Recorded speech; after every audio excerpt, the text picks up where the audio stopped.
হে everyone, আমি আসলে এখানে বসে আছি র্যান্ডম টিমমেট এলিমিনেটেড হওয়ার পরে এস করে একটা রিয়াকশন Double দেব, kill. কিন্তু তার আগে আমার রিয়াকশনটা ঠিক এমন। ওইভাবে তো আর র্যান্ডম টিমমেটের থেকে রিয়াকশন নিতে পারবো না, এখন হাতে MP5 আছে, দেখা যাক এইস মারতে পারি নাকি। তো এতক্ষণে গেছেন র্যান্ডম টিমমেট একটা ডাউন হয়েছে। First এক blood. মুহূর্তে আমার সুযোগ আছে যে র্যান্ডম টিমমেটের থেকে রিয়াকশন নেওয়ার, স্টেপিংয়েও আমারই আছে।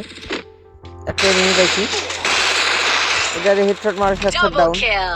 তারপর উপরের তাকা দেখি আর অপোনেন্টের পিলার বেঁচেছে একটা।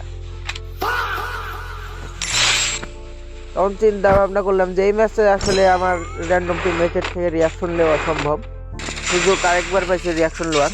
First ওলাই blood. আরামসে রিভাইভ করতেছে, ডাউন এটা নেমে এখনো বাইচে আছে দুইটা, রিয়াকশন ইজি নিতে পারবো।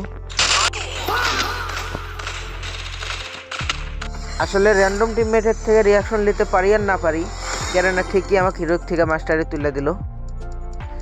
যাই হোক, আজকের ভিডিওটা এত দূরই। ভিডিওটি ভালো লাগলে অবশ্যই লাইক করে দিবেন।